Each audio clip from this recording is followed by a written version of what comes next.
नमस्कार। मैं doctor A Choubey, चिकित्सा पदाधिकारी, प्राइमरी हेल्थ सेंटर रामनगर। आज सुबह मेरे एक दोस्त बैंक कर्मी ने मुझे फ़ोन किया। उन्होंने बताया कि उनके यहाँ कोई कर्मी है जो कोविड पॉजिटिव हो गया है, तो ऐसे में सुरक्षा का नियम कैसे बरतें और कैसे अपने आप को सुरक्षित रखें, इसके बारे में जानकारी की मांग की गई। तो मैंने सोचा कि एक वीडियो बनाकर ही इसको डाल देते हैं ताकि आम जनों के भी काम आ सके और लोग भी अपने सुरक्षा और बचाव के उपाय बरत सकें। मैं CWC USA का न्यू और बहुत लेटेस्ट रिसर्च देख रहा था, पढ़ रहा था। उसमें बहुत सारी चीज़ें मुझे बहुत जेन्युइन लगी और जिस साइंटिफिक ढंग से उन्होंने रिसर्च को रिप्रेजेंट किया है वो रियली फैक्ट है और उस चीज़ को फॉलो करने में ही भलाई है और उस रिसर्च को फॉलो करने में ही बचाव के साधन भी है। उस रिपोर्ट के अनुसार एक हेल्दी आदमी को इन्फेक्टेड आदमी से इन्फेक्शन ट्रांसमिट होने के लिए 1000 वायरस पार्टिकल्स का एक्सपोजर होना ज़रूरी है। कहने का अर्थ है कि अगर 1000 वायरस पार्टिकल्स का एक्सपोजर हमको होगा तभी जाके एक स्वस्थ व्यक्ति कोरोना वायरस से इन्फेक्टेड होगा और ये इन्फेक्शन एक इन्फेक्टेड व्यक्ति ही ट्रांसफ़र करेगा। अब इस संख्या को हम समझें। इस संख्या को समझने में भी एक राज है। जैसे अगर कोई इन्फेक्टेड आदमी हमारे सामने केवल चुपचाप बैठा है और वो हम सोशल डिस्टेंसिंग का पालन नहीं कर रहे हैं, मास्क का यूज नहीं कर रहे हैं और जो भी बेसिक बचाव के साधन हैं उन तरीकों को हम नहीं अपना रहे हैं, तो जब एक इन्फेक्टेड आदमी हमारे सामने बैठा हुआ रहता है तो उसके हर सांस लेने और छोड़ने पर 20 वायरस पार्टिकल्स निकलते हैं।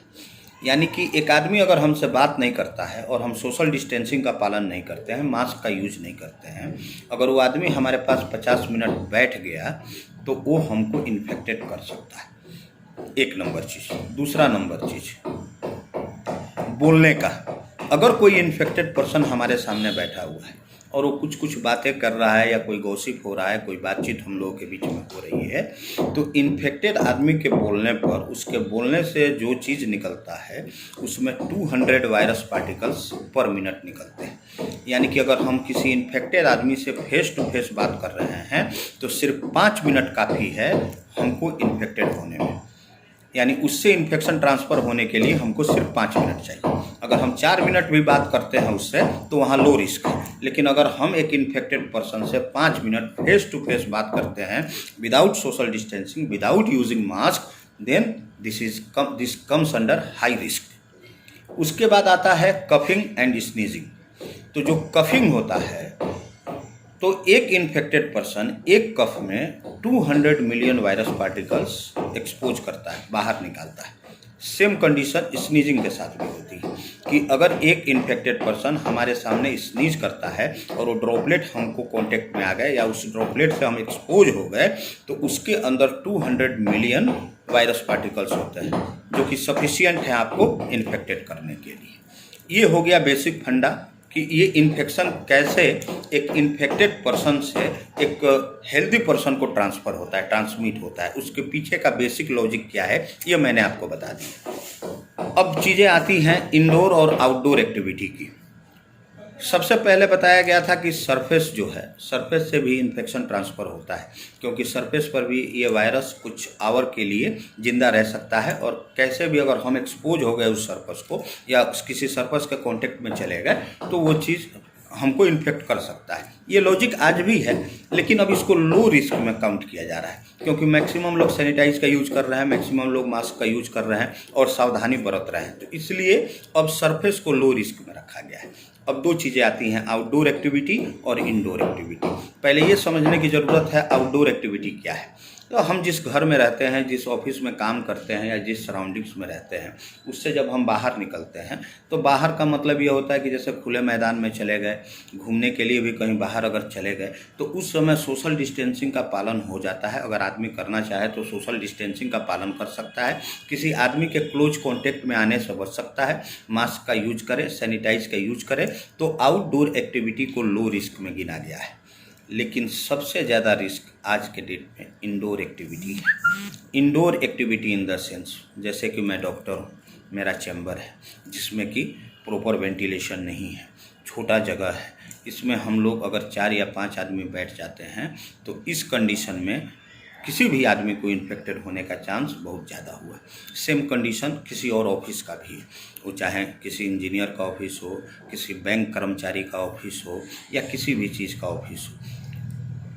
अगर चूँकि इसमें जो भी आपके रूम का यह क्षेत्रफल वो कम होता है और उसमें अगर घनत्व ज़्यादा हो गया, डेंसिटी ज़्यादा हो गई, ज़्यादा लोगों की उपस्थिति हो गई, 4-5 लोग बैठ गए, गॉसिप करने लगे, किसी मैटर पर भी डिस्कस करने लगे, तो उस समय अगर कोई इन्फेक्टेड आदमी उन लोगों में मौजूद है तो ये बहुत हाई रिस्क है कि वो आदमी बाकी लोगों को भी इन्फेक्टेड कर दे। तो अगर काम करना ही है तो ये ध्यान में रहे कि बहुत कम लोगों से एक्सपोजर हो, बहुत कम लोगों को अपने चैम्बर में या अपने ऑफिस में आने दिया जाए, डिस्टेंस कम से कम 6 फीट का होना चाहिए, मास्क का यूज होना चाहिए और बहुत कम देर का कन्वर्सेशन हो, जितना देर जरूरी हो उतना ही देर उस आदमी से कन्वर्सेशन करें, अन्यथा हाथ जोड़ लें कि भैया अभी समय खराब चल रहा है, आप बाहर चलिए, ज़रूरी बात जो है उतना कहिए और निकलिए। ये सबसे बढ़िया वे है। मैरिज पार्टी, कॉन्फ्रेंस, ये सारे चीज़ हाई रिस्क में आ रहे हैं। रीज़न ये है गैदरिंग बहुत ज़्यादा हो जाती है, चूँकि व्यवस्था करने वाला व्यवस्था उतना सोशल डिस्टेंसिंग के साथ कर नहीं पाता है, तो छोटे से जगह में बहुत बड़ा समूह गैदर हो जाता है। अगर उन बीच में कोई एक आदमी इन्फेक्टेड है तो चांसेस है कि मैक्सिमम लोगों को इन्फेक्ट कर दे, क्योंकि पुरानी बेसिक बातें जो मैंने बताई वो सारी बेसिक बातों का सावधानी यहाँ नहीं बरता जा सकता है। इसीलिए स्कूल को भी हाई रिस्क में रखा गया है। शॉपिंग वगैरह है तो शॉपिंग वगैरह को मीडियम रिस्क में रखा गया है। रीज़न यह है कि लोगों को इतनी समझदारी आ गई है, जानकारी आ गई है, वो लोग कोशिश करते हैं कि भैया मतलब थोड़ा डिस्टेंस ही मेंटेन करें।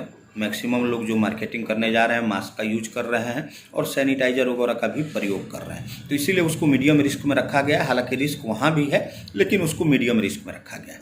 तो हाई रिस्क जोन में स्कूल हो गए, मैरिज पार्टी हो गया, कॉन्फ्रेंस हो गया और जो भी ऑफिसेस हैं जिनका डायमीटर वगैरह कम है और वहाँ पे अगर लोगों की गैदरिंग होती है, उन लोगों के इन्फेक्शन होने का चांस होता है। सेम चीज़ घर में भी है। अगर एक वर्किंग पीपल जो बाहर जा रहा है और वो अगर सावधानियों का पालन नहीं करता है और वो इन्फेक्टेड होकर अपने घर जाता है तो ये भी चांसेस रहते हैं कि उस घर में जो बच्चे हैं, महिलाएं हैं, बुजुर्ग हैं, उनके भी इन्फेक्टेड होने का चांस बन जाता है।